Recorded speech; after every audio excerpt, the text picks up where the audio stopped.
Welcome everyone, Adam the Woo here. Today's adventure, I will be heading around the greater Los Angeles area to do a detailed search of the filming locations of Rob Zombie's 2007 remake, reimagining of the classic late 70s horror film, Halloween. I've been wanting to do this for a while. I'm inviting you to join me. Shall you? Got a lot of ground and a lot of screen captures to go through. All taken off of the unrated director's cut Blu-ray, as well as a 4.5-hour documentary that is on the second disc with some deleted scenes. Gonna try to cover as much of that as possible in one day. Let's get moving. Just so happens the very first stop off coincides with the first 6 days of filming. Also tagging along is Sean Clark from Horror's Hallowed Ground. I can't think of anyone else I would love to be along this adventure because you are a self-proclaimed aficionado of the entire Halloween franchise, more or less. Ambassador. I feel like I'm ambassador of the Halloween fandom. Definitely. And we talked about, I said, I'm going to do the locations, and you said, well, I want to do the locations. I said, let's do them together. You might do your version later on down the road. Who knows? But for now, you're just kind of hanging out, going to share a little knowledge. Yeah. Throw down some knowledge. Some inside info as well. I got a little screen grab here from the behind the scenes. There's a few different angles here of the crew outside. They got the scaffolding up, and then that's kind of looking back towards where we're standing. And this as well. There is a fence here. There were quite a few interiors, including the Strode residence living room in there, as well as the Myers basement and the Myers attic, and also the window where Michael pushes her out. And then it just magically transforms over to Pasadena. This is in LA. Movie magic. Just about the entire first week of filming took place in here, and then after the over one month was completed, as editing was progressing, knew they needed some pickup shots. They returned here, so a good portion of the interiors throughout the entire movie were right inside there, and across the street is where the kitchen scenes were in another house. And there's also a nice little horror tie-in as well. I'll let Sean explain that. So right here, this is the house that was used in Wes Craven's film, The People Under the Stairs. But it was also used in Rob Zombie's Halloween. This was the interior of the kitchen for the Myers house. Yeah, where poor Adam Weissman, Judith's boyfriend, gets hit with the baseball bat and he goes, ouch, right here. Right there. Young Michael gives him a whack. A little behind the scenes photo of them doing a little makeup test and stuff right there. Well, I guess the angle I just showed would have been more along from this area. I used to own those 2 houses. I sold it. Now I sold this one and I'm moving out.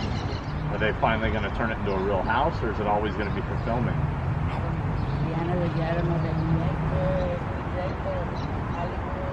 So, like I said, we'll just have to. The way interiors are shown is always fascinating. Number of different spots. So you got the kitchen here, you got other areas right across the street there, and then over 10 miles or so from here were other interiors of the same houses. Interesting, right? Located on the corner of 22nd Street and Harvard Boulevard. Both these spots.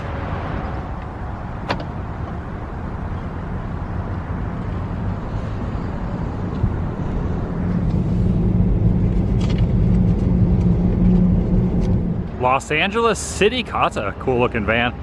855 North Vermont Ave. What we're looking for is on the opposite side of the campus.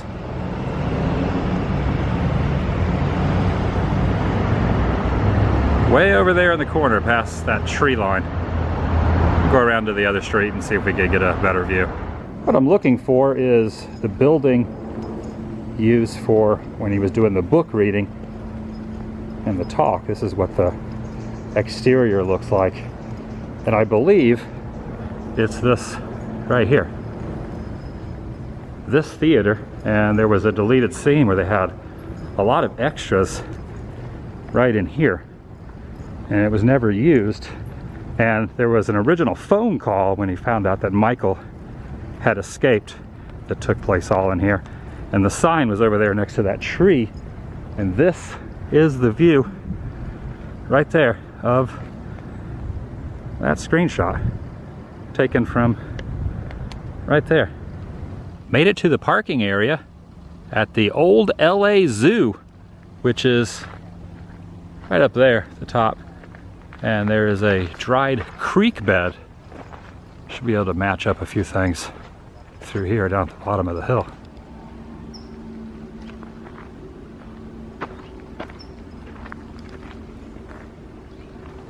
Very rocky terrain through here. There, a little behind the scenes photo here of the crew taking the camera work over these boulders. And there's a tree here that is easily recognizable right over there. Take a look at this, the way the limb extends out there. You can see it's a little bit overgrown and a little more foliage than what... Oh, goodness, you've got a clown mask on. Even 13 years later, the bark on the tree still the same. Notice that little upside down V-shaped here is right down there.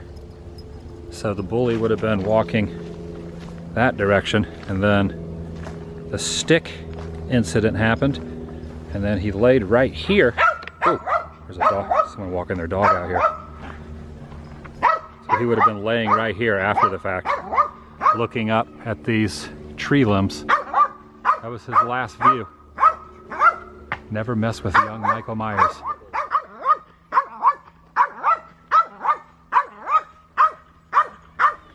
Before he meets his demise, he was walking down, this embankment here. And you can see that that one limb has been removed, as well as you can see a little foundation there. There's another tree up that's been kind of cut down. I think a fire was through here. But that's kind of the angle there. There's a lot of bugs through here. Yeah, I'm getting attacked by bugs. You're still holding on to that clown mask. Yeah, I found this in the dirt. You found it? By the tree over there, yeah. Oh man, that must have been left over. Yeah, they probably didn't need it. There are a lot of bugs out here. You all right? Yeah, I think I got one in the mouth. Everybody loves a clown. This would have been his last view. Little Titi. Everybody loves a clown. I'm gonna go say hi to those families. That's probably that's not a good decision. A lot of the production vehicles parked through here. Here's another little behind the scenes photo. You notice over here in the corner those three trees that are kind of very visible.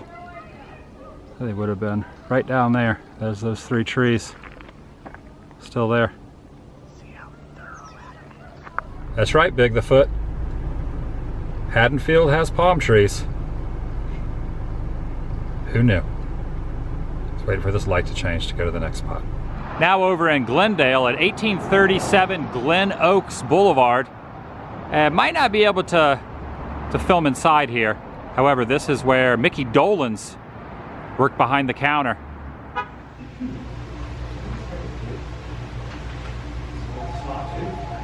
I did manage to get one quick photo inside.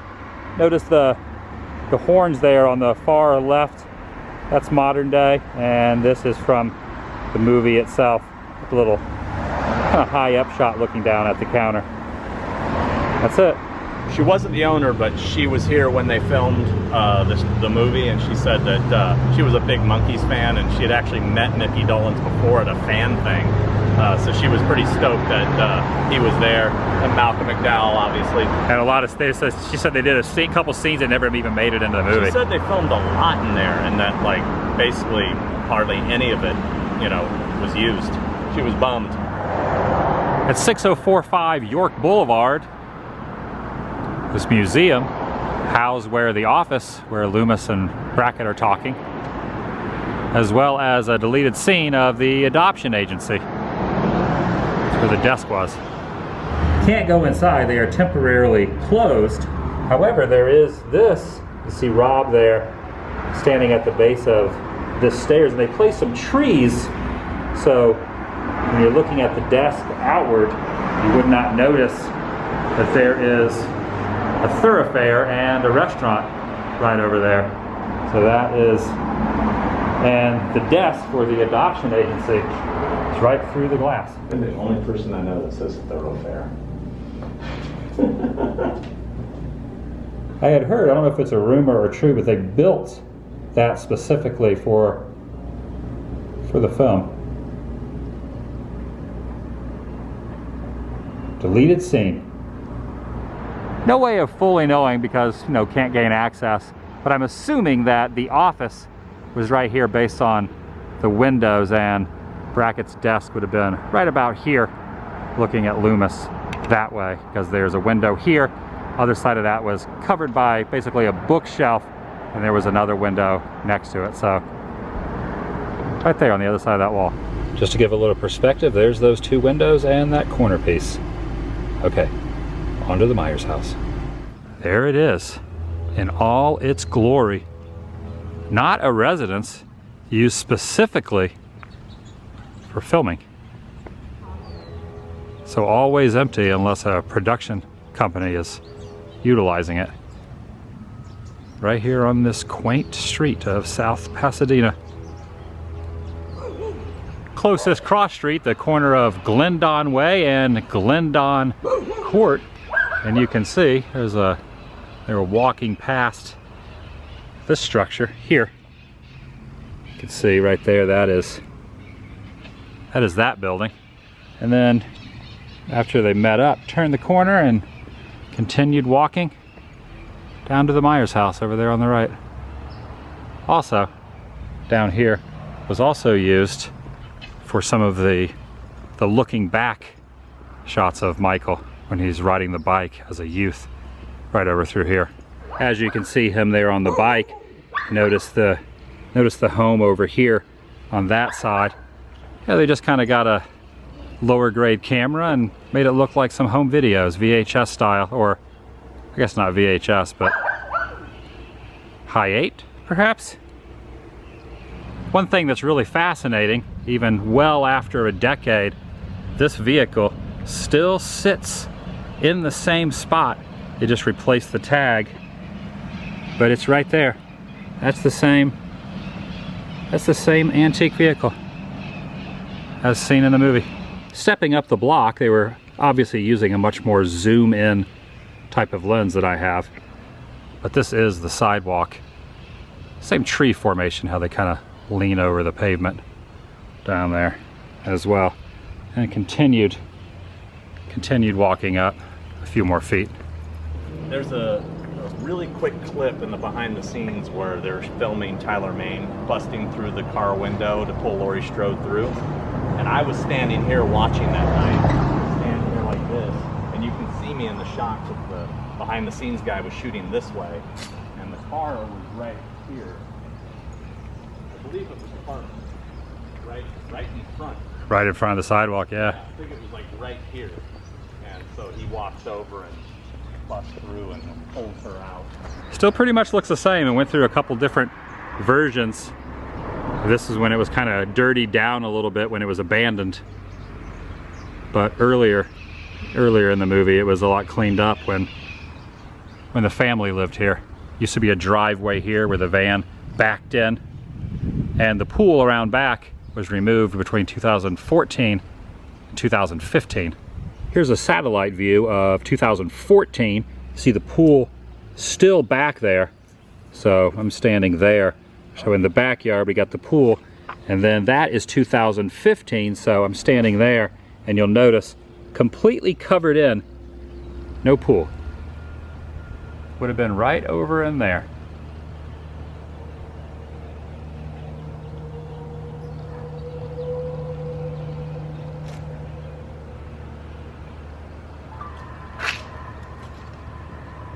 The only interiors that they utilized inside were the living room scenes and the staircase where they go up and down, but like I stated before, the kitchen and the basement and the attic all was different spots. But you know, exterior, quite a bit happened on the porch and the rock work's still there. It is not addressed at 132 as seen here, and there's young Michael in that window peeking out. Technically it's 1110, and it's all boarded up now. Used to be able to see in the windows, right? Yeah, they put the boards up fairly recently. I mean, you used to be able to look right in. And that would be where William Forsythe met his demise, sitting in the chair with a broken leg and a hurt arm. Sitting right there on the curb, contemplating how he wanted to go trick-or-treating, but sister wouldn't go with him. Right there. This was also the house from My So-Called Life, the TV show, if you remember that. Claire Danes. Same home. There's brother and sister during happier times. Notice the rock work there, still identical. Got the parrots in the background. You say parrots? Parrots. Those are parrots? Yeah, they're parrots. They're I see them in Orange County a lot, near the Orange Circle, but I guess they're up here in Pasadena also. Huh. Yeah. And there they are after all the madness had taken place.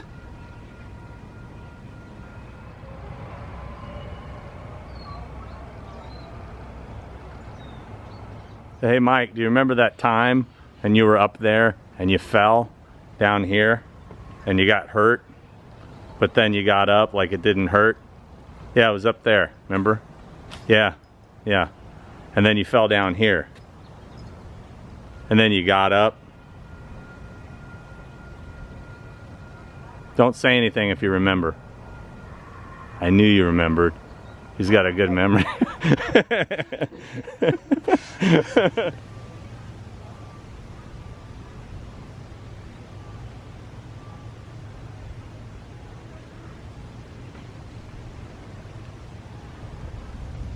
One of my favorite sequences is kind of when all the extras were told to stand still.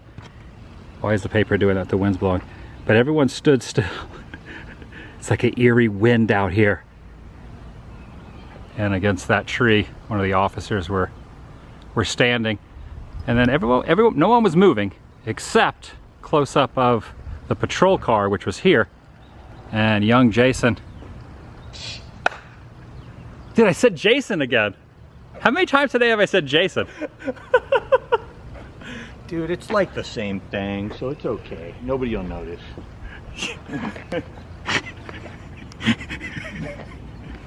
Young Michael. Is this where young Jason popped out of the water? That's where it was. There was a canoe right here. Remember the canoe? I do.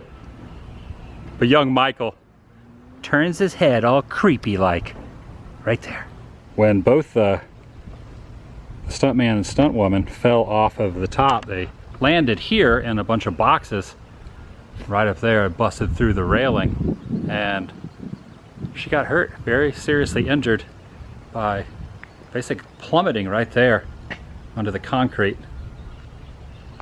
Yep. You were here then, right? I was here. I saw it happen.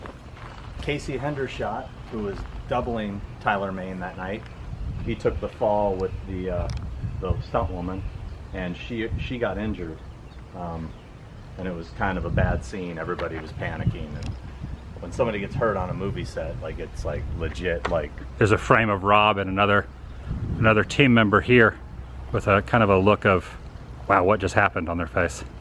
The facial expressions tell the tale there.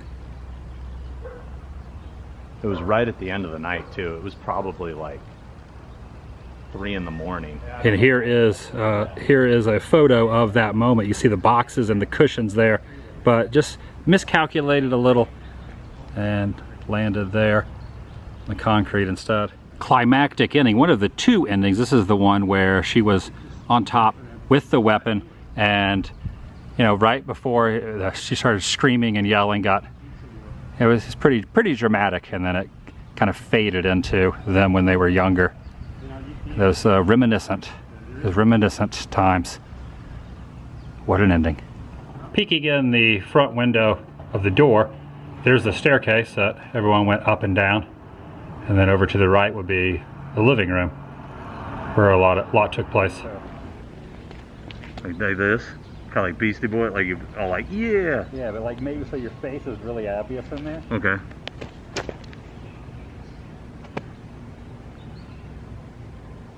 Like that. Ginormous spotlights that were high as these trees, and they were above every one of these trees, lighting this neighborhood, like giving it like a weird like ambiance. It was so cool. Also, they were playing basketball in the backyard over there, and actually Rob took a couple tries at the hoop. Here he is with his coffee. We can walk in right past that house. Also, right in here was where they built the interiors of the attic scene when busting through with the wood at the end, right in this section.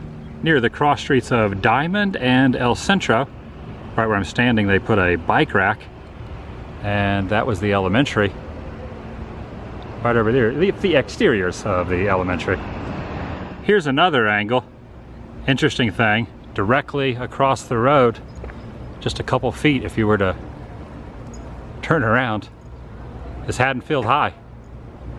This is how it looked then when it was set dressed, and this is current day as of right now, and they just placed over the top of this to say Haddonfield instead of the community room. As shown here, a little set dressing really can create the illusion. Who would know the difference? And the two friends walked out of class at the end of the day and strolled along here. You could see the side of what is the library there. They put a statue up here as well and covered it in a facial covering because I think the nose was broken or something, so they just put a Halloween mask on it. This is another one of my favorites, but they use an incredible zoom on this going through these trees. But young Michael would have been way over there on that far corner, utilizing all this great foliage. Use the proper lens, and you get that. Him peering in. A lot of the cast interviews by different media outlets were done right in here under the backdrop of the original Strode house from '78 over there on the corner. And they built an elevated section here to give the illusion looking out of the library, which is at another spot right up there, looking across to Michael next to that tree. Just a little box about, I don't know, 20 or 30 feet up. So go from there, it's right about at that tree line, looking across.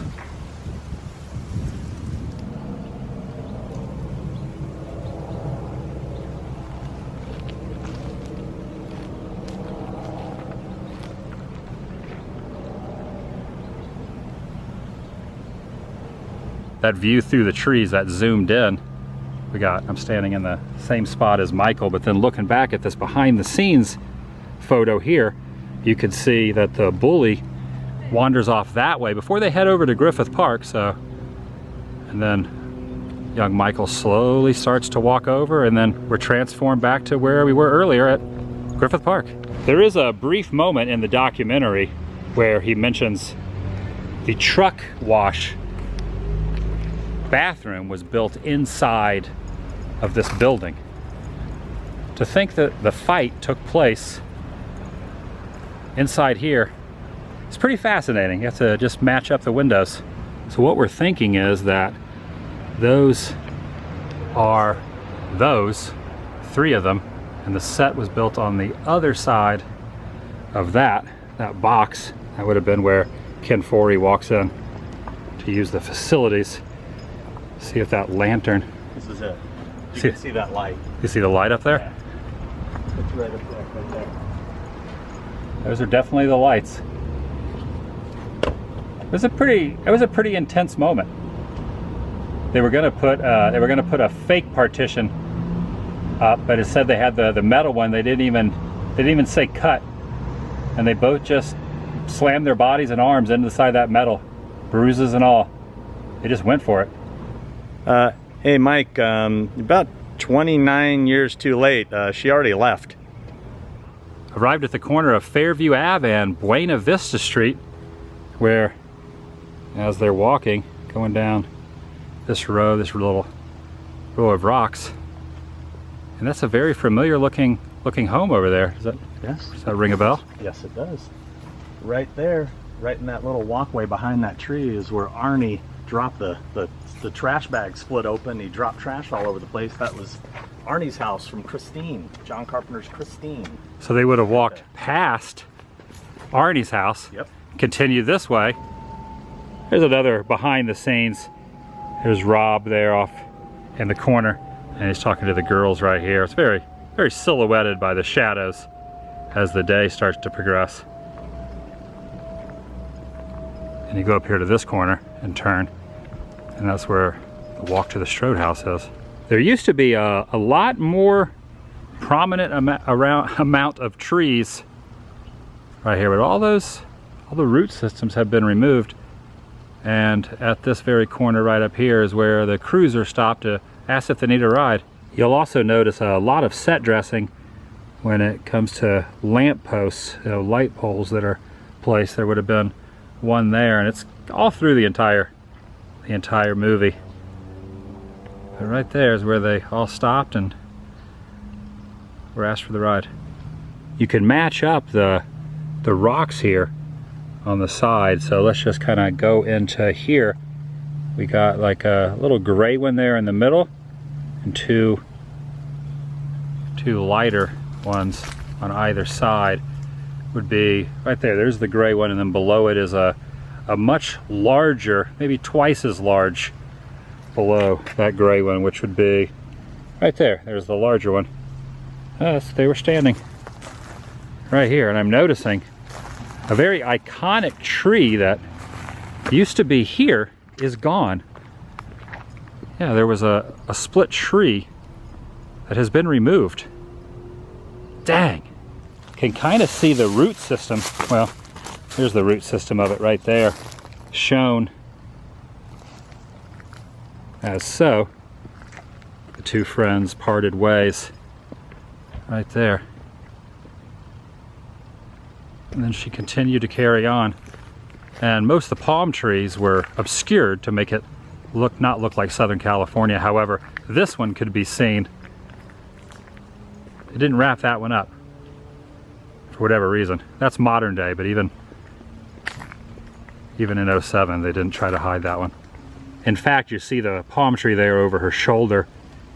And speaking of, not only the tree at the end has been replaced with that stop sign. There's probably a stop sign there, but it just wasn't as noticeable. Also, this branch has been cut off. And then she realizes she's walking all alone. Someone could be following her. These two are very distinct, of course, using a different kind of lens, but right through the middle of those two, she would have strolled. Still looks the same.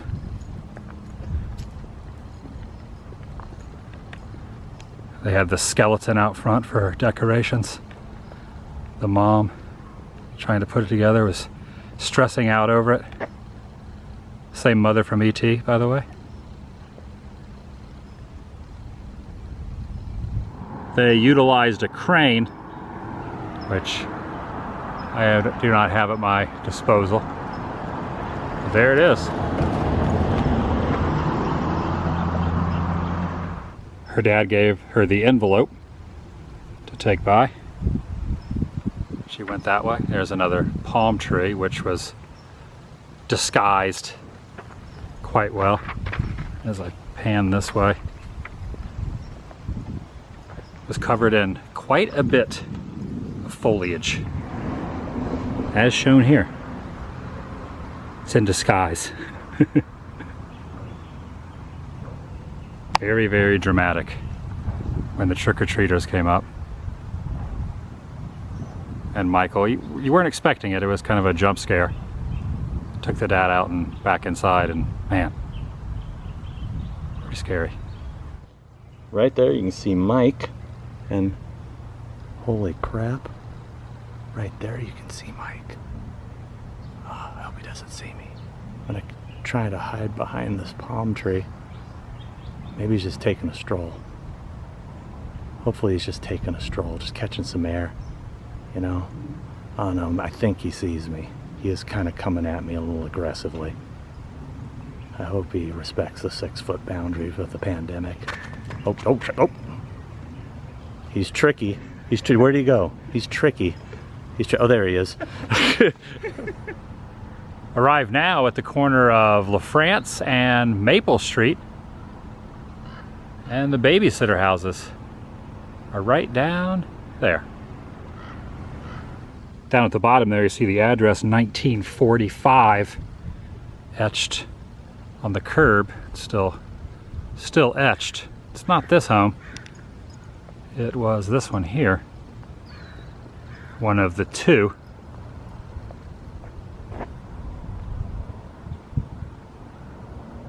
Very distinct with Loomis running in. You got the windows up top and then the porch area in the middle.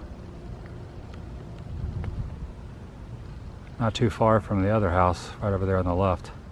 Quite a few occasions they went in and out of Doyle House, which is there. There's a great image of Michael carrying Lori down those stairs. And then back home. Yet another image of him kind of looming across the way as her boyfriend picks her up in his sports car. He was on the opposite side there, and you could see the telephone pole still over there. So he would have been right here, just watching. Yep, that's right, Big the Foot. Still more palm trees. Lots of palm trees in Haddonfield. Haddonfield char-broiled burger. Right here. It's a little different, and the color scheme is a little different. They did use the interiors for a moment where they walked out and just kind of talked right here. And there were some guests eating their meal at the tables. Tables are a little different, but this is where it was. There was also this during production where there's a liquor store in the background there, and that liquor store can still be seen, and that very distinctive other building over the shoulder there, which is that one. And this is what the inside looks like. They weren't in here for very long, just for a brief moment, and didn't walk back outside.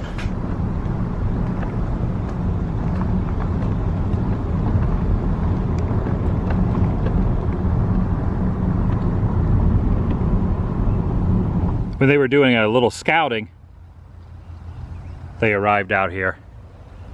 And then back on 2 occasions, once for something that was deleted, and then later, post-production, they went back for some pickup shots with Sid Haig, try to match up both of those 2 scenarios. Even back then, that branch had been cut off. This is it. This is, you know, the crew making sure he was safe when he did the little drop down there. But you'll see there on the side, the branch is still missing, and they added some headstones, so you see the very distinct ones, but then you'll also see some here that are obviously just added by, you know, the production to make it, give it a little more feel. There he is, he's meeting his demise. You'll notice, yeah, just take a look at the pattern of those, of the little like small one there, a very tall one in the middle, and then one next to it, and that would be those 3 right there. This is turning out to be a little bit more of a quest than I had thought to find. Oh, wait. Okay, this is not related, but very interesting that, oh yeah. Okay, there are a lot of those parrots out here.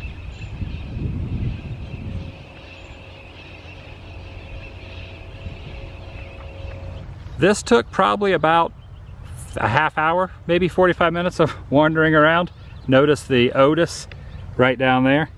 So we got Otis, the car pulls up, Sid Haig playing the caretaker, Chandler, which using an extreme zoom, the Chandler is way up here.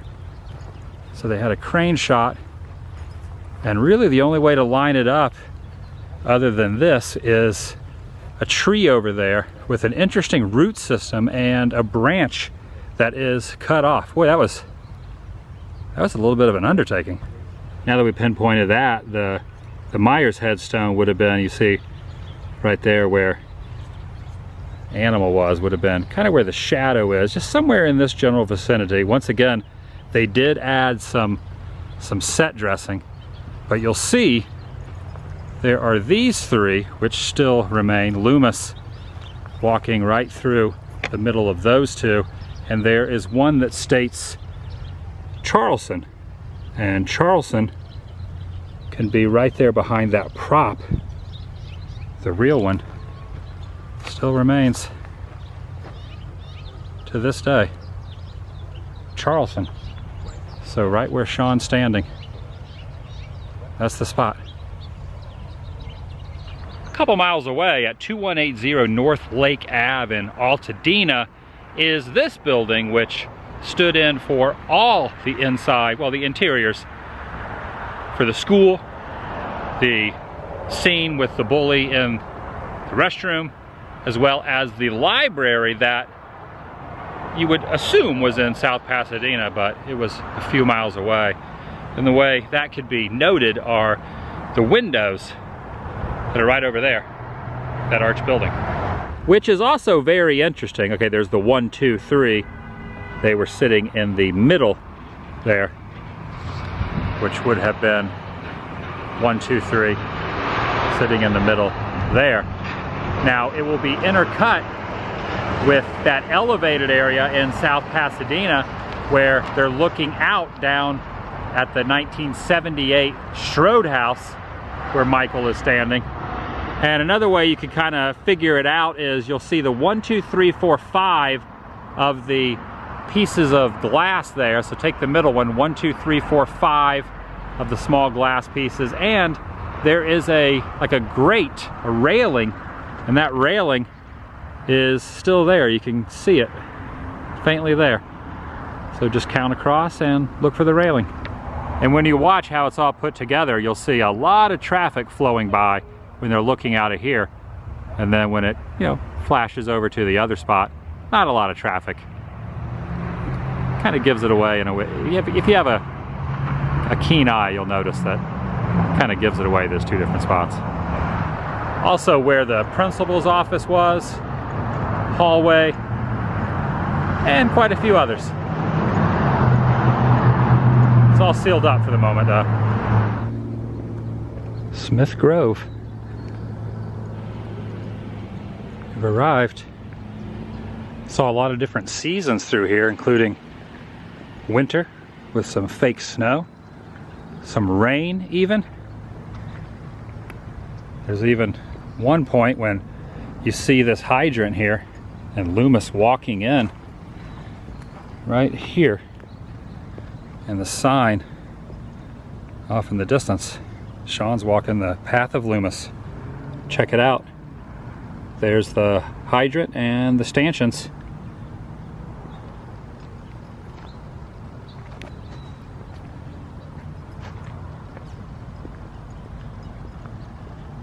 Pretty dang cool. They built a guard shack right there about where he's walking. Other side of the sidewalk in the grass. Just about in this spot was where the news reporter was doing his nightly update.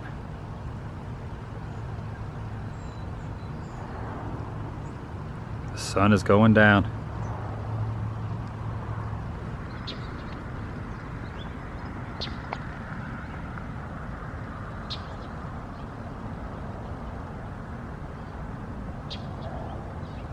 Boy, that foliage has really grown up over the years.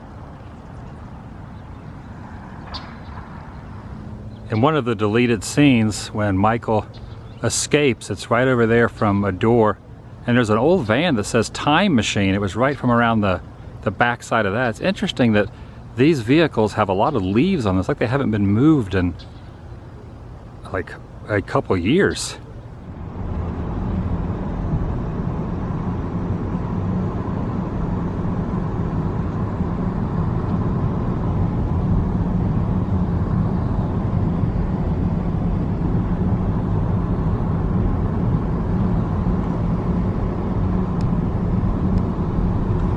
All the interviews took place on the second floor of building 4, which would have been right up there.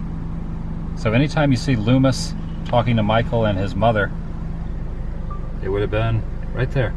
You can see how they put the lights up just to give a just better environment inside the room. Also, where Clint Howard is telling Loomis that Michael escaped was right there next to those railings.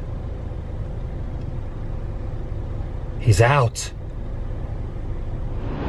Drove about 25 miles north to Castaic.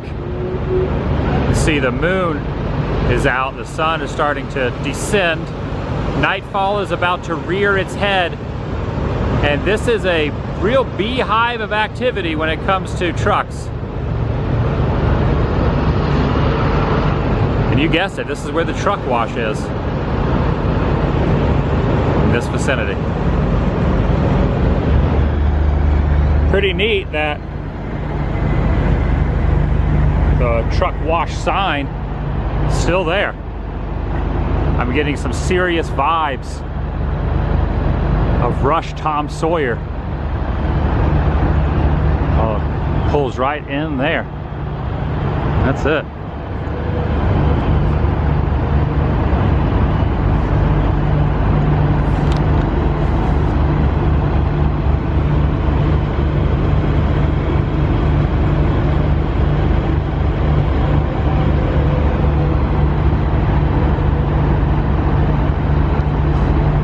Would have pulled the big rig right into here. Joe Grizzly would have got out of his truck. There were some workers in here washing another one, and into that area.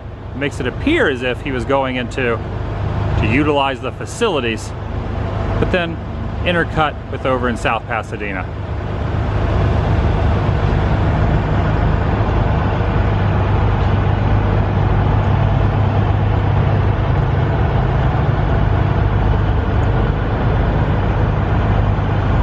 In very close proximity is another spot, the Rabbit in Red, which is just on the other side of the road. About 30 yards or so from each other. Now you don't really see the exteriors too much. In reality, it's called Country Girl Saloon. They had a painted mural on the side over there where that tree is, like way on the far end. Don't really see it in this, but this is kind of a pickup shot they did when they had finished the truck wash scene. Well, they've changed the entrance, huh? A little bit. They have the extended saloon door, payphone there on the end. Pretty much looks the same other than that. You see the pieces of wood there that are kind of slanted are the same. Even appears as if they use the signage up top where there are the 3 or 4 glasses of brew that was changed out, but it is the same, and they just put the lettering over the top of it. Interiors were also filmed inside. No mural there. This is the last spot.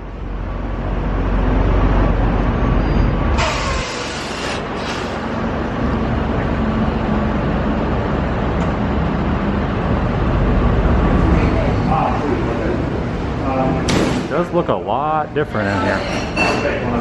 Used to be dollar bills on the side of the wall, but not really seeing any of them now. And the stage would have been kind of set up right in here when she was dancing. It would be pretty neat if they just started blasting a rendition of Love Hurts right about now.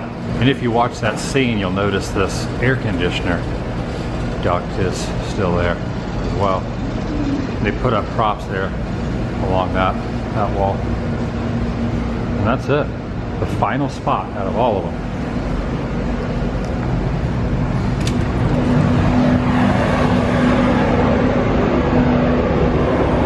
Rabbit in red.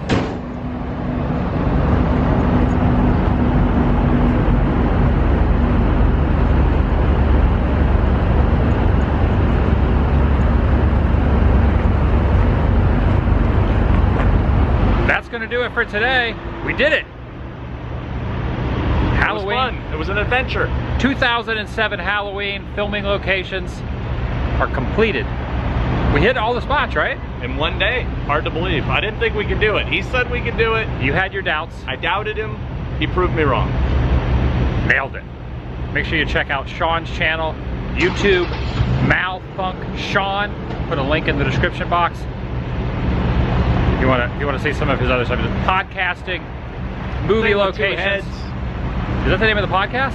Thing with Two Heads. Thing with Two Heads. If you're a Halloween fan, with Chris Nelson, the guy who made the mask for the new film, the new Halloweens. Come see all the kind of Halloween goodness we got. If you like Halloween and Michael Myers, check out his channel. I'll see you in the next video. The vlog is over. Oh yeah. If you enjoyed this particular episode, give it a big thumbs up. Lets me know you care. And if you're new here, I think I mentioned, just make sure you subscribe and ring that notification bell.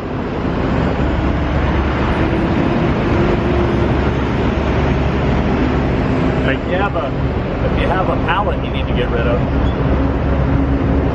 Oh, dang.